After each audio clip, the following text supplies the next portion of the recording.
വൈകിട്ട് സ്കൂളൊക്കെ വിട്ട് വിശന്ന് വരുന്ന നമ്മുടെ കുട്ടീസിന് ഏറ്റവും സിമ്പിളും നല്ല ഹെൽത്തി ആയിട്ട് ഉണ്ടാക്കി കൊടുക്കാൻ പറ്റാവുന്ന ഒരു സ്നാക്സിന്റെ റെസിപ്പി കണ്ടു നോക്കിയാലോ? അതും ഒരു തുള്ളി ഓയിൽ പോലും ചേർക്കാതെ നല്ല ഹെൽത്തി ആയിട്ട് റെഡിയാക്കി എടുക്കാവുന്നതേ ഉള്ളൂ. അപ്പൊ ആദ്യം തന്നെ നമുക്ക് ശർക്കര ഒന്നങ്ങ് ഉരുക്കിയെടുക്കണം. ഗ്രേറ്റ് ചെയ്ത 1 കപ്പ് ശർക്കരയിലേക്ക് 1/2 കപ്പ് വെള്ളവും കൂടി ചേർത്ത് നന്നായിട്ട് തന്നെ ഒന്നങ്ങ് തിളപ്പിച്ചെടുത്താൽ മാത്രം മതി. ഒരുപാട് അങ്ങട് വറ്റിക്കൊന്നും വേണ്ട. നന്നായിട്ട് തിളച്ച് കട്ടകളൊക്കെ ഒന്നങ്ങ് അലന്ന് വന്നാൽ മാത്രം മതി. അതവിടെ ഇരുന്ന് ഒന്നങ്ങ് ചൂടാറി വരട്ടെ. ആ വലിയ ചൂട് ഒന്നങ്ങ് ആറി വരണം. ആ സമയം കൊണ്ട് ഒരു ബൗളിലേക്ക് 1 കപ്പ് റവ, അതേപോലെ തന്നെ 1/2 കപ്പ് ഗോതമ്പ് പൊടിയും കൂടി ചേർത്ത് കൊടുക്കാം. കൂടെ ഒരു നുള്ള് ഉപ്പും 1/4 ടീസ്പൂൺ ഏലക്കപ്പൊടിയും കൂടി ചേർക്കുന്നുണ്ട്. നന്നായിട്ട് മിക്സാക്കി വലിയ ചൂടാറി വന്ന നമ്മുടെ ശർക്കര പാനിയും കൂടി ചേർത്ത് ഒന്നങ്ങ് മിക്സാക്കി എടുക്കുന്നുണ്ട്. കണ്ടോ? കട്ടകളൊന്നുമില്ലാതെ ഇതേപോലെ മിക്സാക്കിയതിന് ശേഷം 1/2 കപ്പ് പാലും കൂടി ഇതാ കുറച്ച് കുറച്ചായിട്ട് ചേർത്ത് കൊടുക്കാം.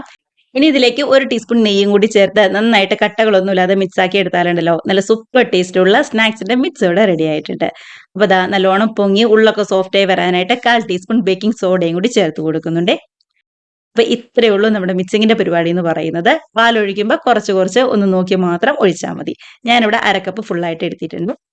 ഇനി ചൂടായ ഉണ്ണിയപ്പച്ചട്ടിയിലേക്ക് നെയ്യ് ഒഴിച്ച് ഇതേപോലെ മാവ് കോരി ഒഴിച്ച് ഒരു വശം റെഡിയായി കഴിയുമ്പോൾ മറിച്ചിട്ട് കൊടുത്ത് രണ്ട് വശം നല്ലോണം മുരിഞ്ഞ് കഴിയുമ്പോൾ നമുക്ക് ഇങ്ങോട്ട് കോരിയെടുക്കാവുന്നതേ ഉള്ളൂ.